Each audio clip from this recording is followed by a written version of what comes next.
আসসালামু আলাইকুম। আমি জায়েদ। আমি আরিফের প্রবাস জীবনের ছোট্ট একটি হৃদয় বিদারক গল্প নিয়ে আসছি। সবাই শুনে যাবেন। মায়াময় এক সকালে কাফনের কাপড়ের চেয়েও সাদা একখানা চিঠি নিয়ে দাঁড়িয়েছিল এক বুক স্বপ্ন। সেই স্বপ্নই সেই স্বপ্নের নাম ছিল আরিফ। গ্রামের জরাজীর্ণ ঘরটা পাকা করা, ছোট ভাইয়ের পড়াশুনো, মায়ের চিকিৎসা আর সাধ্য, আর বিবাহিত স্ত্রীর মুখে একটুখানি হাসি ফোটানো, এই তো ছিল তার চাওয়া পাওয়া। সেই চাওয়া পাওয়া বুকে নিয়ে আরিফ পাড়ি জমিয়েছিল মরুর দেশে। প্রবাসের মাটিতে পা রাখার পর থেকে আরিফের নিজের বলতে আর কোনো কিছু রইল না।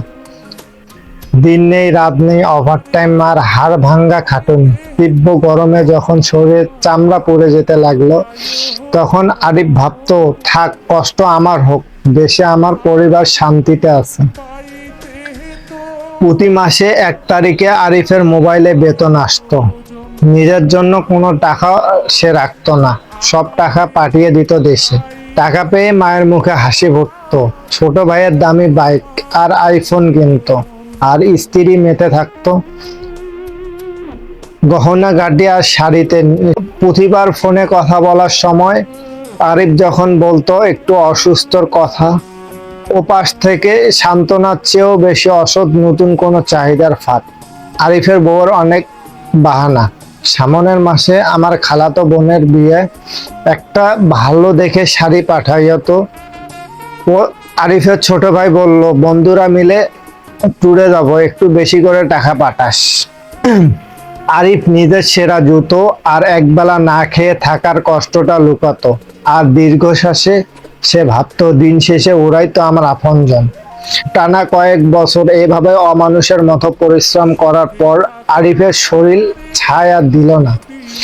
একদিন দুপুরে তীব্র রোদের কনস্ট্রাকশন সাইডে কাজ করত, হঠাৎ বুকটা চেপে ধরে সে মাটিতে লুটিয়ে পড়ল। প্রবাসের মাটিতে কেউ ছিল না তার মাথায় একটু জল দেয়ার। হাসপাতালে নেয়ার পরে চিরতরে চোখ বুঝলো আরিফ, এই হতভাগা ছেলেটির জীবনটা প্রবাসের মাটিতেই শেষ। যে মালিকের অধীনে কাজ করত আরিফ, সেই মালিক ছিল অনেক দয়ালু। সেই মালিক আরিফের দেশের নাম্বার জোগায়া আরিফের দেশে ফোন দিল। ফোনটা ধরলো আরিফের ছোট ভাই। লাউড স্পিকারে তখন পুরো পরিবার যুক্ত। কফিলের কণ্ঠটা ছিল ভারী। কফিল বলল, হ্যালো, বাংলাদেশ থেকে বলছেন? আরিফের পরিবার। ওপাশ থেকে আরিফের ছোট ভাই বলল, হ্যাঁ বলুন। ভাইয়া কি টাকা পাঠিয়েছে? এই মাসে তো আমাদের নতুন ঘরের ছাদ ঢালাই হবে। কফিল এক দীর্ঘশ্বাস ফেলে ভাঙ্গা ভাঙ্গা ভাষায় বলল, আপনাদের ছেলে আর নেই। আজ দুপুরে কাজের ছাইটে আরিফ মারা গেছে। আমি ওর লাশটা দেশে পাঠার ব্যবস্থা করতেছি, আপনারা এয়ারপোর্টে এসে নিয়ে যাবেন। কফিলের কথা শেষ হওয়ার আগেই ওপাশ থেকে এক মুহূর্তে নিস্তব্ধতা।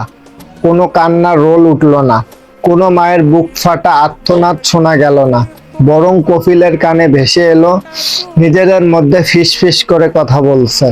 কিছুক্ষণ পর আরিফের বড় ভাই ফোনটা নিয়ে কফিলকে বলল, হ্যালো মুদির মালিক সাহেব, লাশটা দেশে পাঠানো তো অনেক ঝামেলা, অনেক টাকা খরচ, এয়ারপোর্টে যাওয়া, দাফন কাফনের ধকল আমরা নিতে পারবো না।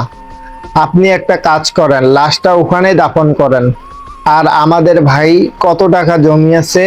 ফোনের উপাস থেকে কফিল নিস্তব্ধ হয়ে দাঁড়িয়ে রইল ওদের কথা শুনে। যে ছেলেটি নিজের জন্য একটু রুটি বাঁচিয়ে দেশে টাকা পাঠাতো, যার উপার্জনে আজ পুরো পরিবার সমাজ মাথা উঁচু করে বাঁচত, তার নিতর দেহটা কোনো মূল্য নেই তার পরিবারের কাছে। মরুর দেশে এক কোণে ধুলাবালি আর তৃপ্ত বালুর নিচে দাফন করে দিয়েছিল আরিফকে। দেশের মাটিতে তার জন্য কোনো আশ্রয় জুটল না। ব্যাংকের অ্যাকাউন্টে আরিফের শেষ রক্তজল টাকা পাঠাই দিল কফিল। সেই টাকা দিয়ে ঠিকই ঘরের ছাদ ঢালাই হলো, কিন্তু সেই ছাদের নিচে আরিফের নাম নেয়ার মতো কেউ রইল না।